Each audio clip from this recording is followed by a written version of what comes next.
사이다 무비튼. 우리 집은 아주 평범한 가족이었다고 생각한다. 엄마 아빠는 둘 다 전문직에 근무하는 맞벌이 부부였고, 그래서 나는 초등학교 때부터 집을 보며 혼자 있는 날이 많았다. 특별히 고급진 생활을 한 건 아니었지만 쉬는 날에는 외식도 자주 하고 여름방학에는 여행도 빠지지 않고 다녔던 기억이 남아있다. 그렇게 평범하고 평화로웠던 가족이 내가 중학교에 올라간 후 별안간에 붕괴되고 말았다. 설마 그런 일은 상상도 못했었지만 아빠의 불륜이 발각된 것이다. 당시 중학생이었던 나는 처음엔 무슨 일이 벌어졌는지 도저히 이해가 안 됐다. 하지만 엄마의 절망에 찬 그 표정은 아직도 뇌리 속에 선명하게 남아있다. 부모님이 이혼을 하고 아빠가 집에서 나간 후 나는 엄마에게 도움이 되고자 열심히 공부했고 장학금을 받으면서 대학에 진학했다. 그날 이후 가정을 파탄낸 아빠를 아직도 용서하지 못했다. 그런 아빠가 한 달 전 병으로 세상을 떠났다는 소식을 듣게 됐다. 아빠가 죽었다는 말을 들었는데도 이상할 정도로 아무 느낌이 없었다. 죽을 때까지 보고 싶지 않았던 여자를 유산 문제 때문에 어쩔 수 없이 만나야 한다는 게 진심 우울한 기분이 들 뿐이었다. 그 여자는 당연히 나와 엄마를 힘들게 했던 아빠의 불륜녀였다. 아빠의 불륜이 발각됐을 때 우리 집은 마치 전쟁터를 방불케 했다.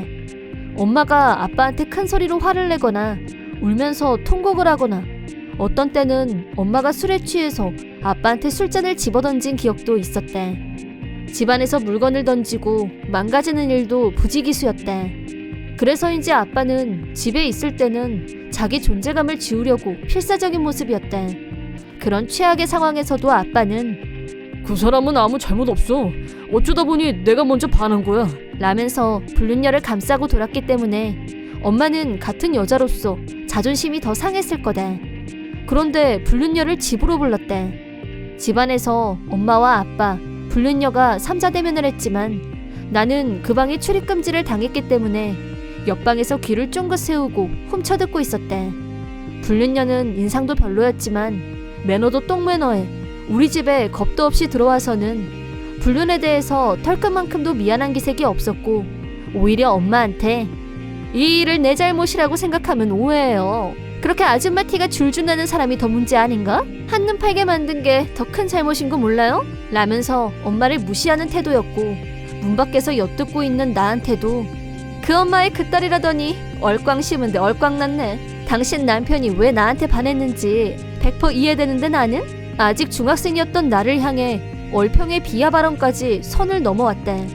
여자가 폭주하는 동안 아빠는 단 한 번도 여자를 말리려는 신용도 하지 않았고 불안한 표정으로 입을 꾹 다물고 방바닥만 쳐다보면서 뒤로 빠져있는 모습에 충격을 받았다. 아빠가 그런 태도다 보니 불륜녀는 자신만만하게 엄마를 무시하면서 그거 알아? 그쪽한테는 이미 마음 떠난 지 오래된 내 남친이 저 남자가 사랑하는 사람은 나라던데? 그 말은 곧 그쪽하고 당신 딸은 버림받을 거란 뜻 아니겠어? 라면서 웃었다. 그때 내 느낌은 아빠는 대체 왜 저런 여자랑 바람이 났을까?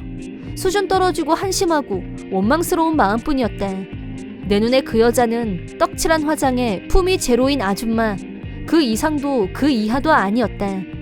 하지만 결과적으로 아빠는 불륜녀를 선택했고 집을 나간 후 그 여자한테로 갔다. 그 무렵에는 엄마도 아빠에 대해서 포기했던 것 같다. 아빠가 짐을 챙겨서 나갈 때에도 아무 말도 하지 않았다. 그렇게 엄마와 아빠는 위자료와 양육비 지불을 조건으로 이혼을 했다. 이혼 후 엄마와 나는 외할머니 댁으로 이사를 했고 엄마는 직장에 다니면서 나를 키워주셨다. 아빠가 약속했던 위자료는 지불했지만 매달 보내기로 한 양육비는 입금이 늦어지거나 엄마가 일일이 말하지 않으면 입금 자체를 안 하기도 했고 마지막에는 일절 지불하지 않았다. 소문으로 그 후 아빠와 불륜녀가 재혼했단 말을 들었지만 나와 엄마를 버린 아빠가 뭘 하든 상관없다고 생각했었다. 나중에 엄마한테 들은 바로는 불륜녀는 이혼 경력도 있고 아이도 있었다고 한다. 그 말을 듣고 나니 아빠가 그 여자와 바람이 난 이유를 더 이해할 수 없었다. 그 화장 떡칠한 여자가 아빠의 취향을 완전 저격했던 게 아니었을까 싶다. 그 후 나는 잘 자라서 엄마의 수고를 덜어드릴 나이가 됐고 취업 전선에서 무사히 살아남았다. 직장에도 무난하게 적응했고 지금까지 혼자 힘으로 나를 키워준 엄마에게 보답하고자 더욱 열심히 일했다. 그러던 어느 날 10몇 년 만에 아빠의 불륜녀가 다시 우리 모녀 앞에 나타나게 된 것이다. 화장 떡칠은 여전했지만 예전과 달라진 게 있다면 기가 팍 죽어 있었다고나 할까? 그때 엄마 앞에서 아나무인이던 건방진 태도는 자취를 감춘 듯 했다. 여자는 아빠와 재혼하고 몇 년 후 큰 병에 걸려서 수술을 했고 그 뒤로는 몸이 약해져서 계속 전업주부로 지내온 모양이었다. 아빠 혼자 벌어서 가정을 꾸려나가야 했기 때문에 그 결과 내 양육비를 무시했었다는 걸 알게 됐다. 아빠한테는 당연히 모아둔 저축 같은 건 없었고 얼마 있던 현금은 애들 용돈 수준에 불과했다. 그런데 뜻밖에도 할아버지한테 상속받은 주식이 있었고 그게 꽤 가치가 있다는 걸 알게 됐다는데 그걸 현금화하면 제법 큰 금액이 된다는 거였다. 불륜녀는 현재 월세에서 사는데 아빠가 없는 상황에서 현금이 절실하다고 했다. 하지만 그 재산에 대해서는 엄마는 권리가 없지만 나한테는 권리가 있기 때문에 나더러 재산 상속을 포기해달라는 부탁을 하러 온 거였다. 기가 차고 저절로 코웃음이 나왔다. 지금 나한테 부탁을 하는구나. 그때 우리 엄마를 모욕하고 어린 나를 비웃었던 그 입으로 말이다. 저쪽 사정은 내 알 바 아니다. 아빠의 불륜과 갑작스러운 이혼, 양육비조차 보내지 않아서 엄마가 그 부담을 고스란히 떠안고 얼마나 고생했었는데. 그런데 지금 자기가 힘들다는 이유로 나더러 유산을 포기하라니 이기주의의 극치였다. 나는 재고의 가치도 없이 바로 거절했다. 제가 왜 그래야 되죠? 상속 포기 안 할 거예요. 그건 내 권리니까. 제발 부탁이에요. 이 돈이 없으면 나는 직장도 못 다니는 몸이라 생활보호 받는 길밖에 없어요. 우리 딸 고생시키고 싶지 않아요. 우리 엄마 생각은 해봤어요? 당신이 아빠하고 룰루랄라 하면서 사는 동안 우리 엄마는 피눈물을 삼키면서 나를 키웠어요. 이 재산은 지난날에 대한 보상이자 권리예요. 나는 그 돈을 당당히 받을 거고 엄마를 위해 쓸 겁니다. 제발 부탁이에요.